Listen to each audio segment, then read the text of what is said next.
I usually say I'm a pharmacist, but it's complicated because it's pretty hard to actually explain to a layperson what I do. But I mean, my role is very much around the Pharmacist Support Service as a not-for-profit organisation. So there's a lot of administration, which is pretty boring, and people don't want to hear about that side of it.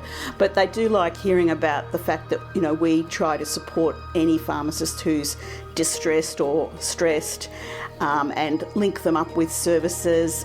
Our aim is actually to encourage people to focus on their own care so that they can care for others. Recently we had the bushfires in Victoria, and there were pharmacists there who slept in their cars while they actually continued to work in the pharmacy because they couldn't leave the area and they didn't normally live in that town, and they were there sleeping in their cars, others operating with no electricity, no phone connection, still looking after their local community. And likewise moving into COVID, I mean, COVID followed quite quickly on the back of the bushfires, so a lot of people have been hit with both.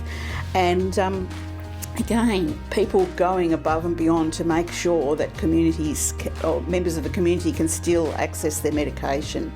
In the hospitals, you've got pharmacists who are, you know, wearing full PPE because they're on the rostered on the COVID ward. Pharmacists who are, you know, closely involved with very seriously ill people. And again, that's a really stressful thing to be dealing with. I particularly love the volunteers because they're doing this for no reward other than the joy of doing what they're doing, and I'm really honoured to be working with these people. It is really nice when people come up and say to me, oh, you know, I phoned and it was really helpful, and even, you know, they say that sometimes to the volunteers at the end of the call, and it makes it all worthwhile to know that we can help people. There's people out there not doing anything other than their daily job, but that's pretty heroic at times when there's bushfires and when there's COVID. You know, really this award, I'm accepting this on behalf of all those pharmacists out there who are doing a great job on a day-to-day basis, particularly in these tough times that we've been through.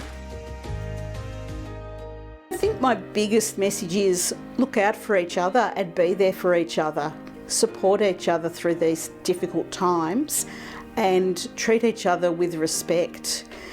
That sort of kindness and compassion in healthcare is so important, and whether it's directly to the people you're caring for, but it also applies to each other. With a long and distinguished career in pharmacy, Kay's leadership as Executive Officer of the Pharmacist Support Service and Program Coordinator of the Victorian Doctor Support Service has provided invaluable assistance to the pharmacist workforce. Congratulations, Kay Dunkley, the PSA's 2020 Pharmacist of the Year.